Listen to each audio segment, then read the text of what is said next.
Hello, my friend, and welcome back to the garden. Take a deep breath with me. Can you smell that? It is midsummer, and the air is thick with the sweet scent of blooming alyssum and warm, damp earth. The sun is just starting to dip, casting a perfect golden light across the raised beds. I was just out here checking on the heirloom tomatoes, feeling the rough velvet of their leaves, and I realized how profoundly peaceful it truly is when we step back, take a breath, and let nature do the heavy lifting for us. If you were to step into the average suburban backyard today, you might encounter a very different scene. You might smell the sharp, acrid tang of synthetic pesticides hanging in the air. For decades, a multi-billion-dollar chemical industry has sold us a convenient, yet devastatingly flawed, lie. They have told us that if we see a bug on our beloved plants, we must kill it immediately, and that the only way to do so is to douse our food, our flowers, and our precious soil in a cocktail of harsh neurotoxins. But there is a quiet revolution taking root right now, in community plots, backyard raised beds, and urban balconies all over the world. Gardeners are waking up. We are realizing that this war against nature is unwinnable, and worse, it is destroying the living foundation of our gardens. We are stepping off what I call the pesticide treadmill. When you spray toxins, yes, it kills the pests, but it also wipes out all the beneficial predators. So when pests inevitably return, there is nothing left to stop them. That cycle keeps you dependent on buying stronger, more toxic chemicals year after year. It is a perfect business model for them, but an ecological disaster for us. I have spent years with my camera, peering through my macro lens into the microscopic world of the garden. And I promise you, when you zoom in close enough, you realize you do not need to be the executioner in your own backyard.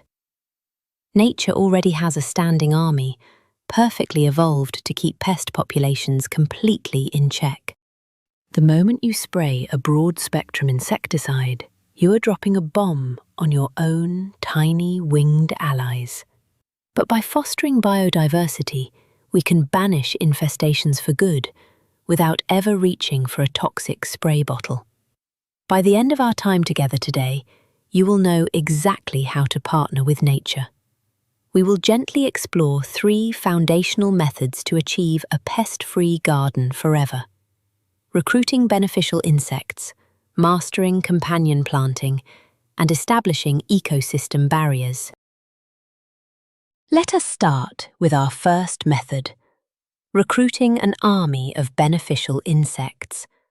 This is biological control, the absolute beating heart of organic gardening.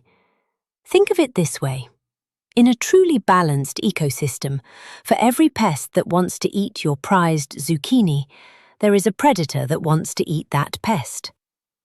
Our goal is not to constantly buy these predators online. Our goal is to build a habitat so incredibly enticing, so rich in nectar and pollen, that they arrive naturally and decide to stay permanently. I want to paint a picture for you. Just the other day, I was crouching beside a patch of milkweed, my camera lens just inches from a cluster of vibrant yellow aphids. To the naked eye, it looked like a dusting of pollen on the green stem, but through the lens, it was a chaotic feeding frenzy. Suddenly, a shadow fell over the colony. An adult lady beetle, its red shell gleaming like polished armor in the afternoon sun, entered the frame. It moved with this robotic, beautiful, unyielding precision. It seized an aphid in its tiny mandibles, lifting it effortlessly. In seconds, the aphid was consumed. And the ladybug did not stop. It moved to the next, a relentless little machine. Ladybugs are beloved garden visitors, but it is actually their larvae that are the unsung heroes. A ladybug larva looks almost like a tiny black and orange alligator. A single larva can consume up to 400 aphids before it even pupates. And an adult can eat over 5,000 aphids in its wonderfully productive lifetime. To invite ladybugs in, plant umbrella-shaped flowers like dill, fennel, cilantro, and yarrow. Then we have the breathtaking green lacewings. The adults are so ethereal, with translucent green wings and golden eyes. While the adults sip nectar, their babies are known in the entomology world as aphid lions. They have large, sickle-shaped jaws that they use to impale their prey. They are incredibly sensitive to chemicals, so keeping a strictly spray-free zone is essential. Plant sweet alyssum and cosmos for them. Next are the parasitic wasps. Please, do not let the word wasp frighten you. These tiny allies are often smaller than the head of a pin, and they absolutely cannot sting humans. Their life cycle is truly something out of a science fiction movie. The female wasp injects her eggs directly inside the bodies of living pests, like aphids, cabbage loopers, or that dreaded giant green tomato hornworm. As the eggs hatch, the wasp larvae literally consume the pest host from the inside out. It is incredible. If you have ever been checking your tomatoes and seen a massive green hornworm covered in what looks like tiny white grains of rice, you have witnessed the incredible work of the braconid wasp. Those little white grains are actually the pupal cases of the baby wasps. That hornworm has already stopped feeding. It is no longer a threat to your precious tomatoes. Soon, hundreds of new, tiny wasps will hatch to patrol your garden. Because their mouthparts are so tiny, they need shallow flowers like thyme and chamomile. We also have the wonderful hoverflies. They often get mistaken for tiny bees because of their black and yellow stripes, but they are actually stingless flies. They hover perfectly still in mid-air before darting down to a bright yellow marigold.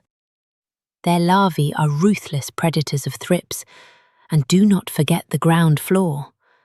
Ground beetles are large, dark, fast-moving nocturnal hunters that live under your mulch. They are your absolute best defense against slugs and cutworms hiding in the damp earth. A single ground beetle can eat its own body weight in pests every single night. To keep them happy, leave undisturbed, dark places in the garden, like thick organic straw mulch. This brings us to a beautiful concept I call insectary strips. Instead of planting a massive, unbroken block of just tomatoes, an organic gardener intersperses flowering plants throughout the vegetable beds. Aim for at least 5 to 10% of your garden space to be explicitly dedicated to these blooming, nectar-rich plants. If beneficial insects are the infantry of our organic garden, then our second natural method, companion planting, is the strategic defense network. For generations, traditional gardeners passed down folklore over backyard fences. They would say things like, "Plant your basil with tomatoes," or "Keep your beans away from onions." Today, modern botanical science has actually validated these beautiful age-old practices, revealing a complex chemical communication network that exists silently between our plants. You see, plants are not passive, helpless organisms. When they are attacked by a pest, a plant releases volatile organic compounds into the air. These chemical signals can warn neighboring plants to ramp up their own defensive toxins, and they can even act like distress beacons, calling in those specific parasitic wasps we talked about. Companion planting uses these natural chemical mechanisms to mask, repel, and confuse garden pests. We break this down into repellent crops, trap crops, and masking crops. First, let us look at repellent crops. Pests mostly locate their favourite host plants through smell.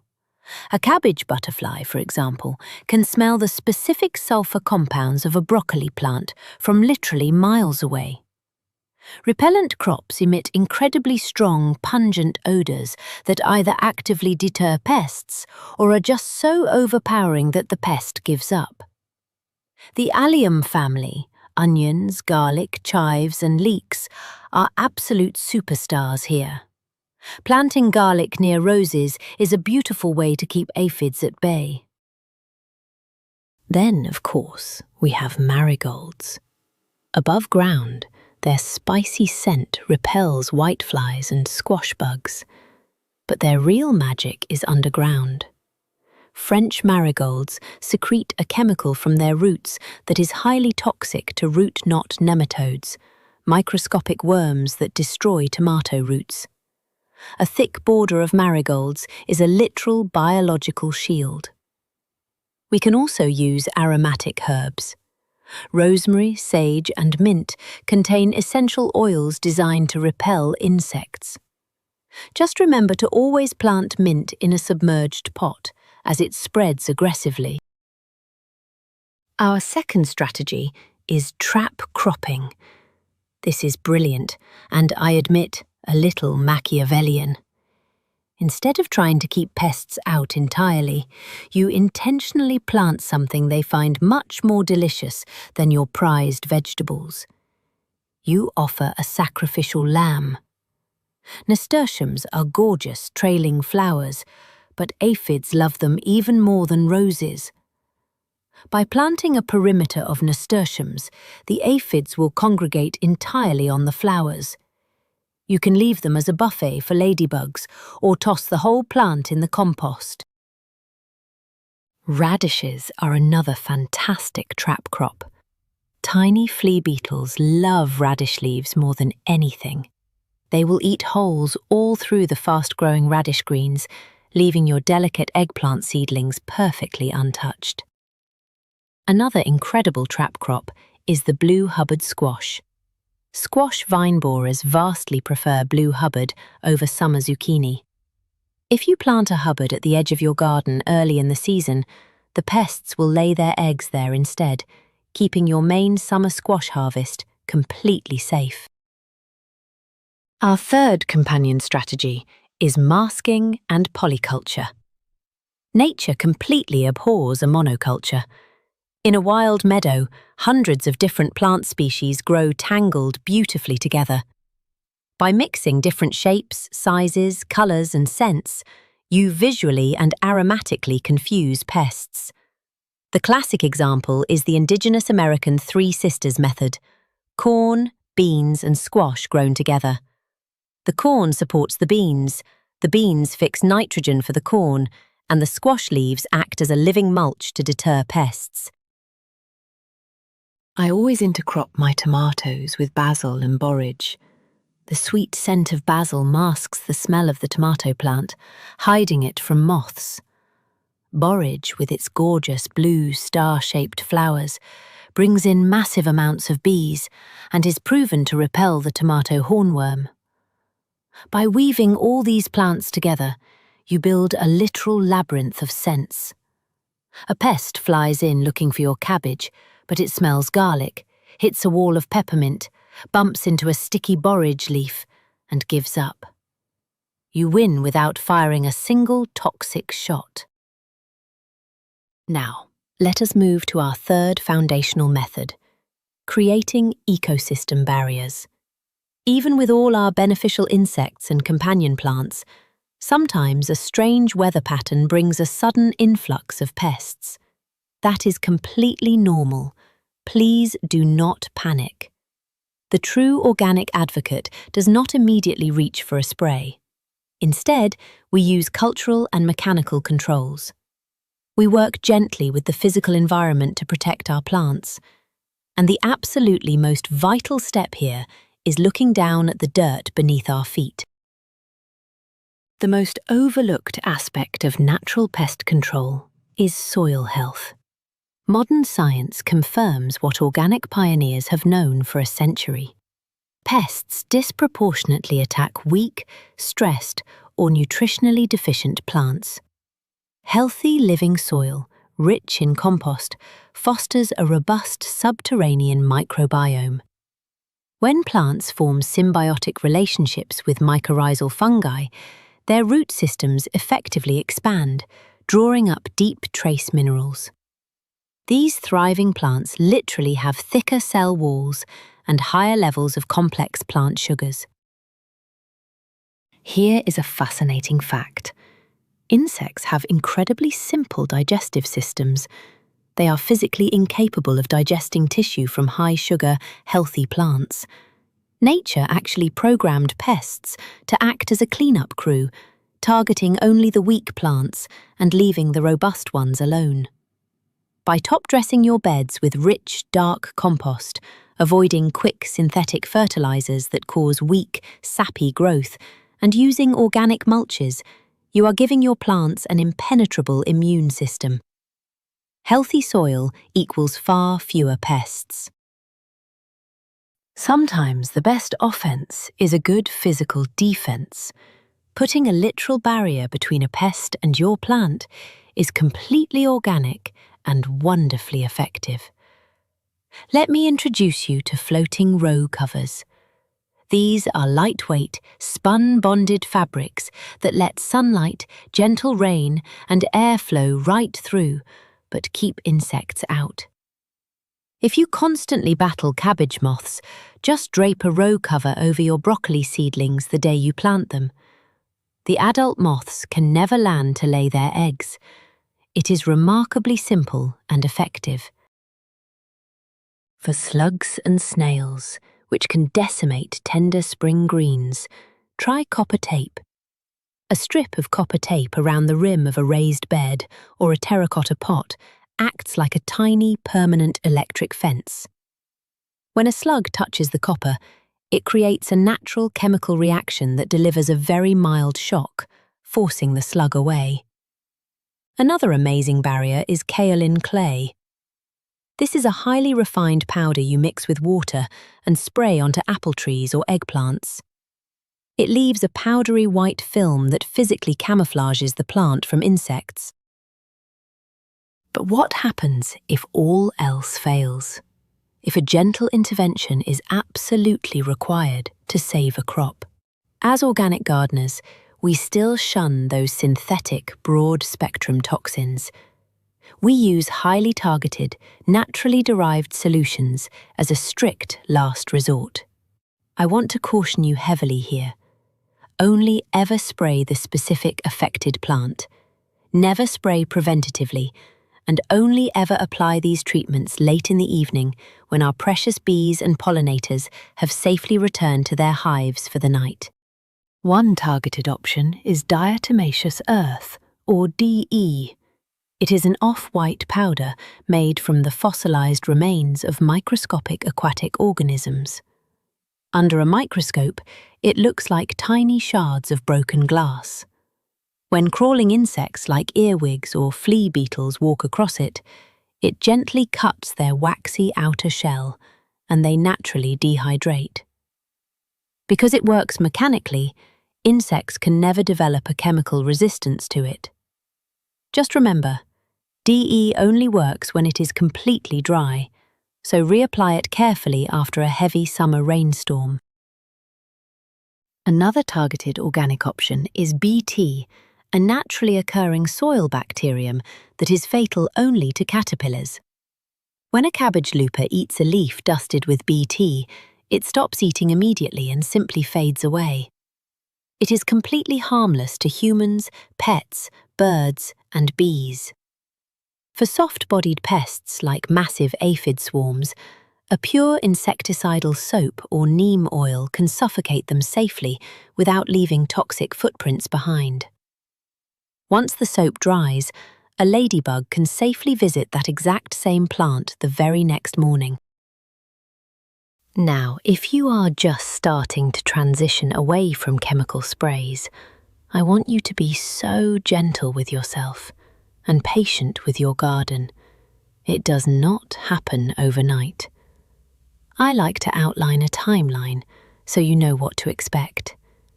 Year 1 is the withdrawal phase. When you stop spraying, the pests might actually show up first and do some damage. Your beneficial army just hasn't arrived yet. Your job in Year 1 is to focus entirely on soil health. Add compost, plant massive amounts of flowers, and accept a few holes in your kale. Year 2 is what I call the awakening. You will begin to see a major, beautiful shift. The soil will look darker, smell richer, and be teeming with fat, happy earthworms. You will notice your first wave of ladybug larvae and tiny lacewings. You will still have pests, yes, but you will notice that the infestations seem to naturally plateau. They will stop before they destroy the whole crop. This is the year to perfect your companion planting and really observe the micro-world before you ever step in to intervene. And then, my friend, comes Year 3, the balanced ecosystem. By the 3rd year, the true magic takes hold. Your garden will be alive with motion and sweet sound. Hoverflies will dart among your bright zinnias. Ground beetles will silently patrol the damp earth beneath the mulch. Parasitic wasps will keep the caterpillars in perfect check. You will rarely, if ever, feel the need to reach for any kind of spray. You will have successfully recreated a beautifully functioning slice of wild, harmonious nature right in your yard. I want to leave you with one final image. Picture this. It is late afternoon. The fierce heat of the day has finally broken. I take one last photo with my camera. It is not of a pest, and it is not of a predator. It is a pristine, unblemished, heavy heirloom tomato, resting gracefully against a lush backdrop of flowering green basil. The air smells of rich earth and sweet aromatic oils, completely free of harsh chemicals. A single, fuzzy native bumblebee lands softly on a borage flower, swaying in the breeze. This is the true harvest. It is not just the crisp vegetables or the vibrant blooms we get to bring into our homes. It is the deep, abiding peace of mind. It is knowing that you are cultivating life rather than fighting a war.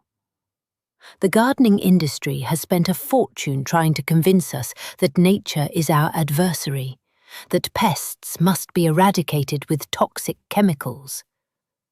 But by rejecting those harsh synthetics, we step into our beautiful, rightful role as stewards of our own micro-ecosystems. We heal the earth. Nature has already provided all the tools we could ever need. We do not need to spray poisons on the food we feed our families. All we have to do is plant the right flowers, take a step back, and let the magnificent, ancient ecosystem do its work. It is time to put down the spray bottle and pick up the trowel. Thank you so much for spending this time with me today. I would love to hear what is growing in your garden right now. Consider subscribing for more cozy garden chats, and as always, happy growing, my friend!